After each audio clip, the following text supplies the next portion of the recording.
بسم اللہ الرحمن الرحیم، اللہم صلی علی محمد وعلی آل محمد۔ ویلکم ٹو دی شو۔ صاحبوں، لاہور کا جلسہ بہت اہم ہے۔ یہ اتنا اہم کیوں ہے؟ اس پہ آپ کے سامنے چند گزارشات رکھنی ہے اور آپ سے ایک گزارش کرنی ہے کہ یہ ویڈیو شیئر ضرور کیجئے گا، زیادہ سے زیادہ دوستوں تک بات جو ہے وہ پہنچنی چاہیے، کمیونیکیشن ہونا چاہیے، اور مجھے اپنے خیالات سے بھی نوازیے گا۔ ہمارا چینل سبسکرائب نہیں کیا تو سبسکرائب بھی کر لیجئے۔ اچھا صاحب، دیکھیے، لاہور کا جلسہ صرف لاہور کی شہریوں کے لیے آزمائش نہیں ہے، صرف پنجاب کے لیے آزمائش نہیں ہے، یہ پورے پاکستان کے لوگوں کے لیے ایک آزمائش ہے۔ میں ایسا کیوں کہہ رہا ہوں؟ اس کی وجہ ہے، دیکھیے، آپ یہ دیکھیے کہ آج جو صورتحال ڈیولپ ہوئی ہے، سیاست میں تو صورتحال بدلتی رہتی ہے نا۔ آج جس صورتحال کا سامنا ان حکمرانوں کو ہے، اس میں ہمیں چاہیے کہ ہم انہیں ذرا سا بھی ریلیف نہ دیں۔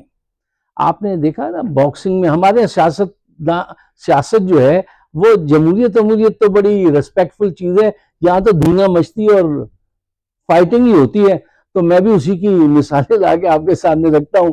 آپ نے دیکھا رنگ میں جب ایک اپوننٹ، ایک فریق اپنے اپوننٹ پہ غلبہ پا لیتا ہے تو پھر اس کو اٹھنے نہیں دیتا، ایک پنچ کے بعد دوسرا، دوسرے کے بعد تیسرا، اور یہی اس کی کامیاب حکمت عملی ہوتی ہے۔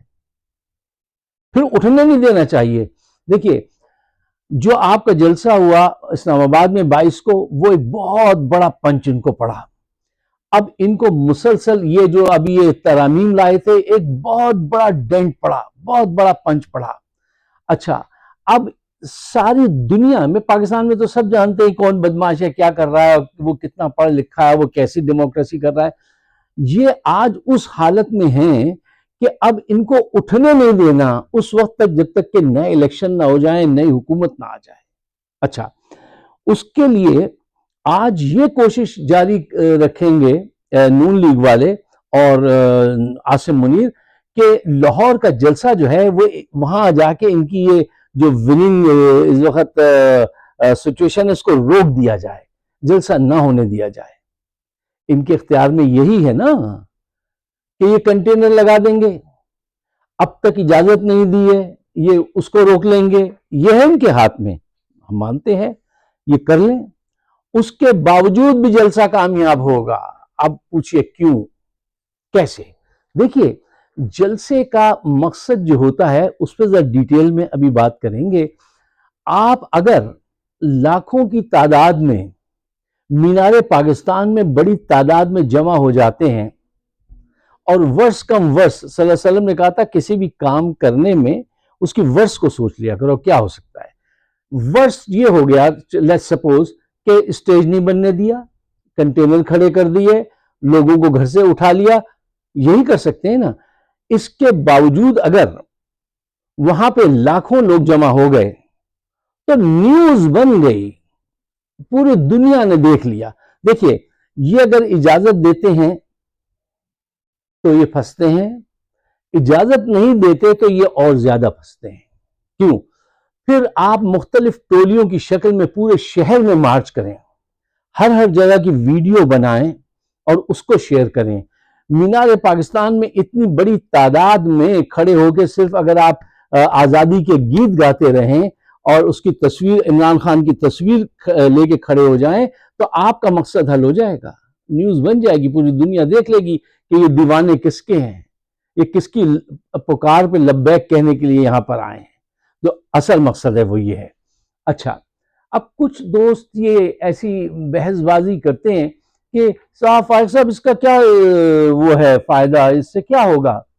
دیکھیے، ایک بات تو پہلے اپنے ذہن میں سجا لیجئے کہ ظلم کو اگر آپ روک نہیں سکتے، آپ کے پاس اس وقت اتنی قوت نہیں ہے، آپ نہیں روک سکتے، تو ظلم کے خلاف آواز تو اٹھا سکتے ہیں، اور اگر آپ آواز بھی نہ اٹھائیں تو پھر یا تو آپ منافق ہیں یا بزدل ہیں، آپ بیکار ہیں۔ اسلام میں بھی ہے نا کہ ظلم کے خلاف اٹھو، ہاتھ سے ظلم کو ختم کرو، ہاتھ سے نہیں کر سکتے تو زبان سے بولو، زبان سے نہیں تو دل سے، دل سے نہیں نگاہ سے اس کو، مطلب ظلم کے خلاف ہر وقت یہ کہا گیا ہے کہ اس کے خلاف کھڑے ہونا ہے، چاہے وہ کسی کے بھی خلاف ہو رہا ہو، اگر ظلم ہو رہا ہے تو یہ آخری سٹیج ہے کہ آپ کو اس کے خلاف آواز اٹھانی ہے۔ اچھا، یہ آواز آپ اس لیے اٹھاتے ہیں کہ آپ اپنا ڈیٹرنس قائم کرتے ہیں کہ اب تک یہ کتنے گھروں کو اجاڑ چکے ہیں، کتنے لوگ یہ مار چکے ہیں، اور کیسی کیسی بے عزتیاں عورتوں کی کر رہے ہیں، بچوں کے ساتھ کیا کیا زیادتیاں انہوں نے کی ہیں، یہ ان کو اس کے خلاف آواز اٹھا رہے ہیں کہ کل آپ کے بچوں کے ساتھ یہ زیادتی نہ ہو جائے۔ میں ایک چھوٹا سا ایک واقعات ہیں آپ کے سامنے رکھتا ہوں کہ ایک ایم پی اے تھے غالباً پی ٹی آئی کے، ان کے بچے کا انتقال ہو گیا، یہ باپ کو ہتکڑی لگا کر اس کے اس پہ قبرستان لے کر آئے، ہتکڑی لگا کر، 10-12 سال کا بچہ انتقال ہو گیا، باپ کو، وہ کوئی ایسا مجرم ہے، وہ سیاسی ورکر ہے، اس کو قبرستان میں لائے صرف 10 منٹ کے لیے، اس کے ہاتھ میں ہتکڑیاں بندھی ہوئی ہیں، اب وہ کہہ رہا ہے کہ میں اپنے بچے کو مٹی تو ڈال دوں، اس کی تو اجازت دو، ہتکڑی نہیں کھولی۔ یہ بچے کی قبر پہ وہ مٹی ڈال رہا ہے اور اس کو کتنی مشکل ہو رہی ہے، یہ کیا ہے انہوں نے ذل شاہ جو ذرا ایک ذہنی طور سے پورا نہیں تھا، اس کو پکڑ کے اس کے سر پہ اتنے ڈنڈے مارے ہیں کہ اس کے اسکیلپ ٹوٹ کے بکھر گیا جیسے ناریل ٹوٹ جاتا ہے۔ یہ انہوں نے کیا ہے۔ ایک بچہ تھا ٹین ایجر، اس کو پکڑ کے لے گئے لاہور کی، سارے واقعات لاہور کے میں آپ کو بتا رہا ہوں، لاہور میں یہ ظلم ہوا ہے۔ اس کو پکڑ کے لے گئے، 3 ماہ بعد جب وہ چھوٹا کہ یہ کہاں اس کو لے آئے، وہ صرف نعرے وغیرہ لگا رہا تھا، تو اس کا باپ جو تھا اور 3 بہنیں وہ خوش ہو گئیں۔ اس کے کچھ ماہ بعد، 2 ماہ بعد، یہ پھر پولیس اس کے گھر پہنچ گئی، مریم کی پولیس، اور کہیں گے ہم اس بچے کو لے کے جا رہے ہیں۔ بھئی کیوں لے کے جا رہے ہو؟ پیسے دو۔ پیسے کہاں سے لائیں؟ انتہائی غریب آدمی تھا، مزدور تھا۔ اتنی زبردستی کی اس پنجاب پولیس نے کہ اس کے باپ کو ہارٹ اٹیک ہو گیا اور وہ مر گیا کہ یہ اس کے بچے کو پکڑ کے لے جا رہے تھے۔ انہوں نے اس پہ بھی بس نہیں کی۔ یہ ہے مریم کی پولیس۔ یہ پولیس والے، وہ 3 غریب نوجوان لڑکیاں رات 2 بجے اس کے گھر کا دروازہ کھٹکھٹاتے ہیں اور آ کے کہتے ہیں کھانا کھلاؤ، وہ کہتی ہے گھر میں نہیں ہے کچھ کھانے کو، چائے پلاؤ۔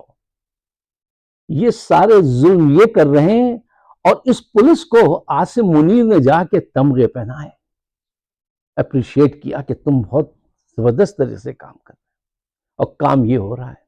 ایسی اتنی باتیں ہیں کہ کہاں ٹائم ہے کہ آپ کے سامنے ساری رکھی جا سکے۔ یہ ظالم ہیں، یہ یزید ہیں، اور یزید کے خلاف اٹھنا ہی ایمان ہے۔ آج آپ کو یہ بات سمجھنی چاہیے کہ اگر آپ نے ناانصافی کے خلاف جنگ نہیں لڑی تو یہ آپ نے منافقت کی یا بزدلی دکھائی۔ فائدہ یہ ہوتا ہے، جو لوگ بحث کرتے ہیں اس سے فائدہ کیا ہے؟ آپ کا باہر نکلنا، احتجاج کرنا، نعرے لگانا، ظلم کے خلاف لڑے جانے والی جنگ کا بیس فراہم کرتا ہے۔ دوبارہ سے میں کہتا ہوں، آپ کا آواز اٹھانا، نعرے لگانا، جلسے کرنا، ریلیاں کرنا، یہ ظالم کے خلاف جب مقدمہ قائم ہوتا ہے، اس کے خلاف جو مہم چلتی ہے، اس کو بیس فاؤنڈیشن فراہم کرتی ہیں یہ ریلیاں۔ اس لیے یہ ضروری ہیں، اس لیے اس میں جانا ضروری ہے۔ یہ آپ کا جمہوری حق ہے، اور آپ کو حق مانگنے کی ضرورت نہیں ہے، آج آپ کو حق چھیننا پڑے گا۔ اچھا، سیاسی تحریکوں میں، سیاست میں یہ مقام آتے ہیں، کبھی آپ انجوائے کرتے ہیں لائک اے اسپورٹس مین، اور کبھی آپ کھڑے ہوتے ہیں لائک اے سپاہی، اپنا فرض ادا کرنا ہے۔ یہ دونوں کیفیتیں ملتی ہیں اس کے اندر سیاست میں۔ تو آپ کو نکلنا چاہیے، آواز اٹھانی چاہیے۔ یہ آپ سے کون کہہ رہا ہے؟ یہ وہ کہہ رہا ہے جس نے جسم پہ گولیاں کھائی ہیں، جو جیل میں بند ہے، کمرے میں اس کے گرمی ہے اور وہ تعفن ہے، وہ باتھ روم برابر میں اس کا دروازہ نہیں ہے، طرح طرح کی مصیبتیں. آج تک ایک دفعہ یہ نہیں اس نے کہا کہ مجھے یہ تکلیف ہو رہی ہے، اب ہاسپٹل لے جاؤ، کوئی بہانہ بنائے ان کی دوسروں کی طرح. خاموشی سے اپنے استقلال سے وہاں پہ کھڑا ہوا ہے. قرآن پڑھتا ہے، آپ کے لیے دعائیں کرتا ہے، آپ کے لیے دعائیں کرتا ہے. وہ آج اس نے آواز دی ہے. یہ اس کا شہر ہے، یہ اس کی جنم بھومی ہے عمران خان کی، یہ اس کے لوگ ہیں، یہ اس سے پیار کرنے والے لوگ ہیں. آج آپ کی وفا، آپ کا کردار، آپ کی ذہانت، آپ کی جرت کو چیلنج ہے. اور میں نہیں سمجھتا کہ لاہور کے لوگ کبھی بھی پیچھے رہے ہوں. تاریخ ہے. ایک مقصد اگر پا لیا تو اس کو پورا کرنے کے لیے آپ کو آگے بڑھنا ہوگا، اور بڑھنا چاہیے. کیوں؟ یہ آپ اپنے حق میں ایک دفاعی لائن تیار کر رہے ہیں جلسہ کر کے کہ اب ہمارے نزدیک مت آنا، ہمارے بچوں کے ہاتھ مت ڈالنا. یہ لوگوں کی بہن اور بیٹیوں کو اٹھا کے لے گئے، اور آج تک یہ حرکتیں کر رہی ہے. یہ مریم، اس کے گھر سے اس کو اٹھا لو، اس کے گھر سے اس کو اٹھا لو. اگر یہ ساری باتیں جو میں آپ کو بتا رہا ہوں یہ کوئی قبل مسیح کی باتیں نہیں، یہ کل پرسوں کی باتیں ہیں، سب آپ کے سامنے آج ہو رہا ہے. تو آج اٹھنا آپ کا، ہمارا سب کا فرض ہے کہ ہم ایسے لوگوں کو اپنے کندھوں سے اٹھا کے پھینکیں. ایک اچھی گورنمنٹ آئے جو انسانیت پہ بلیو کرتی ہو، اور ملک کو معاشی استحکام حاصل ہو. اس دلدل سے نکلنے کے لیے ضروری ہے، اور کوئی وے آؤٹ ہے ہی نہیں. ان کے نزدیک تو یہ کھیل ہے نا. عاصم منیر، شہباز شریف، بلاول، ملا جی، ٹھیک ہے نا، محسن نقوی، یہ تو سب ایک گیم کھیل رہے ہیں. یہ بیٹھے گا ووٹ جائے گا، ووٹ جائے گا، یہ بیٹھے گا، یہ کر لے وہ کر لے. یہ منافقت، دروغ، ریاکاری، بدکاری، بدماشی، یہ سب ان کے پیش داؤ ہیں. آپ کا ایک کام ہے کہ ان سے جان چھڑائیں، اور جان چھڑانے کے لیے ایک قدم آگے بڑھنا ہوگا. اگر آپ میرے خیالات سے اتفاق کرتے ہیں تو برائے مہربانی اس کو شیئر ضرور کیجیے گا، اور مجھے اپنے خیالات سے نوازیے گا. آپ سب کا بہت بہت شکریہ.